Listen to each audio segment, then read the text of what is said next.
ഒരു രാജ്യത്തെ പുരോഗതിയിലേക്ക് നയിക്കുന്നത് ആ രാജ്യത്തിൻ്റെ പൊതുഗതാഗത സൗകര്യങ്ങൾ തന്നെയാണ്.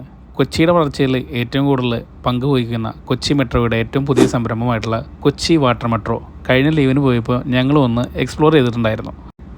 കൊച്ചി ഹൈക്കോർട്ടിൽ നിന്ന് നമ്മുടെ ഫോർട്ട് കൊച്ചിയിലേക്കായിരുന്നു കുടുംബസമേതം ഞങ്ങളുടെ യാത്ര എന്ന് പറയുന്നത്. വിദേശ രാജ്യങ്ങളിൽ പോലും കാണാൻ പറ്റുന്ന രീതിയിലുള്ള ടെർമിനലുകളാണ് വാട്ടർ മെട്രോയ്ക്ക് വേണ്ടിയിട്ട് ഇവിടെ ഒരുക്കിയിട്ടുള്ളത്. അപ്പോൾ നമ്മുടെ യാത്ര ഇവിടെ തുടങ്ങുകയാണ്. കൊച്ചി മെട്രോയ്ക്ക് നമ്മുടെ ഹൈക്കോർട്ടിൽ നിന്ന് നമ്മുടെ നേരെ ഫോർട്ട് കൊച്ചിയിലേക്ക് 40 രൂപയാണ് ടിക്കറ്റിന് വേണ്ടി വന്നത്. 100 പേർക്ക് യാത്ര ചെയ്യാൻ പറ്റുന്ന ഇലക്ട്രിക് ബോട്ടുകളാണ് ഇവിടെ ഈ ഒരു സർവീസിന് വേണ്ടിയിട്ട് അവർ ഉപയോഗിക്കുന്നത്. 20 മിനിറ്റ് കൊണ്ടാണ് നമ്മൾ ഹൈക്കോർട്ടിൽ നിന്ന് നേരെ ഫോർട്ട് കൊച്ചിയിലേക്ക് എത്തുന്നത്. ഫുള്ളി എയർ കണ്ടീഷൻഡ് ആയിട്ടുള്ള കിടലൻ ബോട്ട് തന്നെയാണ് ഈ ഒരു സർവീസിന് വേണ്ടിയിട്ട് അവർ ഉപയോഗിക്കുന്നത്. ഹൈക്കോർട്ട് ടു ഫോർട്ട് കൊച്ചി റൂട്ടിൽ കാലത്ത് 8 മണിക്ക് ആരംഭിക്കുന്ന ട്രിപ്പ് ലാസ്റ്റ് ട്രിപ്പ് എടുക്കുന്നത് രാത്രി 7:30 മണിക്കാണ്. അതേപോലെ തന്നെ തിരിച്ച് Fort Kochi to high court trip last trip രാത്രി 8 മണിക്ക്. അപ്പോൾ ടൈമിംഗ് ഒക്കെ നോക്കിയിട്ട് കയറുക. പിന്നെ കൊച്ചിയുടെ ഒരു അടിപൊളി വ്യൂ നമുക്ക് ഈ ഒരു യാത്രയിൽ കാണാൻ പറ്റുന്നതാണ്.